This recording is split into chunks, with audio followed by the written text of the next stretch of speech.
What is going on, guys? Welcome back for chapter 5. I need my hat and some coffee. Okay, that's a lot better. Well, welcome back for chapter 5 of the good book of the Gospel of the Disciple and the Apostle St. John. It's about the longest title I could come up with. All right, well, it's good stuff to cover today as we continue on covering the life and the ministry of Jesus. Let's go ahead and jump into it. This is the Bible vlog.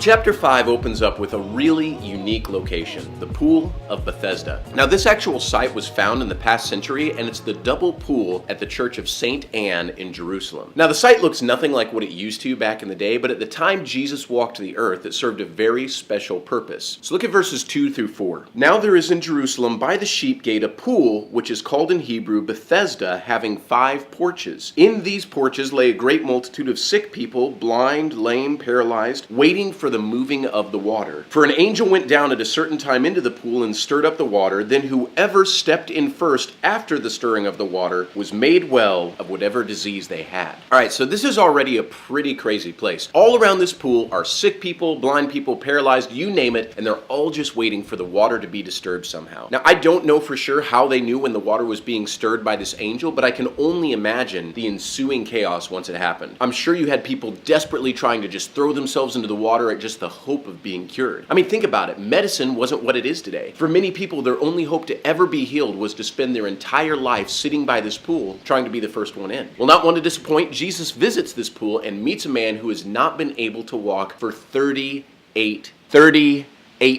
years. Think about that. I'm 36. More than my entire lifetime, this guy has not been able to walk. Now look at what happens with Jesus in verses 6 through 9. When Jesus saw him lying there and knew that he had already been in that condition a long time, he said to him, "Do you want to be made well?" The sick man answered him, "Sir, I have no man to put me into the pool when the water is stirred up. But while I am coming, another steps down before me." Jesus said to him, "Rise, take up your bed, and walk." And immediately the man was made well, took up his bed and walked, and that day was the Sabbath. Now, a couple things that I love about this is that Jesus never assumes anything, and he doesn't force his power on this man. Simply asks if he wants to be made well. Now, come on. What kind of question is that? Would you like to be healed?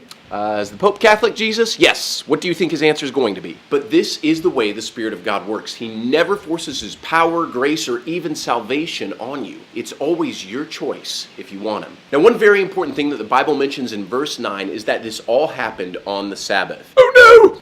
If only Jesus would have done this on a Monday. Now, how foolish does that sound? Pretty stupid, right? And yet that very thought and accusation is what the Pharisees try to use to say Jesus was in the wrong. Forget that this man's entire life has changed and a miracle from God happened. Wrong day. Now, I'll be honest, this is the kind of stuff that really irritates God. See, it's people who should know better. The people who know the scriptures best should be the ones rejoicing with this man. They should be praising God for the miracle, and yet they aren't even happy about it. They would rather have the man continue in his illness than break their religious tradition. Now, look at the response from Jesus here in verses 16 through 19. For this reason, the Jews persecuted Jesus and sought to kill him because he had done these things on the Sabbath. But Jesus answered them, "My Father has been working until now, and I have been working." Therefore, the Jews sought all the more to kill him because he not only broke the Sabbath, but he also said that God was his Father, making himself equal with God. Then Jesus answered and said to them, "Most assuredly I say to you, the Son can do nothing of himself, but what he sees the Father do. For whatever he does, the Son also does in like manner." Now look at that. The religious leaders aren't just mad at him for healing this guy, but they now want to murder Jesus for equating himself with God. Now you would think at some point the religious leaders might put 2 and 2 together and think,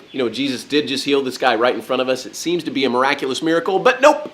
None of that matters, just the day that Jesus healed on. Now, Jesus addresses this quite a bit more in this chapter about his relationship to the Father when they're accusing him of blasphemy, but he ends on a really powerful point. So look at verses 39 through 42. Now, this is Jesus talking to the Pharisees. "You search the scriptures, for in them you think you have eternal life, and these are they which testify of me. But you are not willing to come to me that you may have life. I do not receive honor from men, but I know you that you do not have the love of God in you." Now, that is powerful. The scriptures themselves won't save you. Now, the scriptures testify of Jesus, who is the one who offers eternal life, but you have to be willing to come to him. Despite your beliefs, your anger that Jesus just upset a religious tradition that you had, the choice is always up to you whether or not you actually receive him. And the craziest thing about this entire situation is that while these guys are standing there wanting to murder Jesus, he still holds out his hand to them, saying if they would just believe in him, they would have eternal life. Guys, it's loving your enemies on full display, and it's being done by the perfect example, Jesus himself.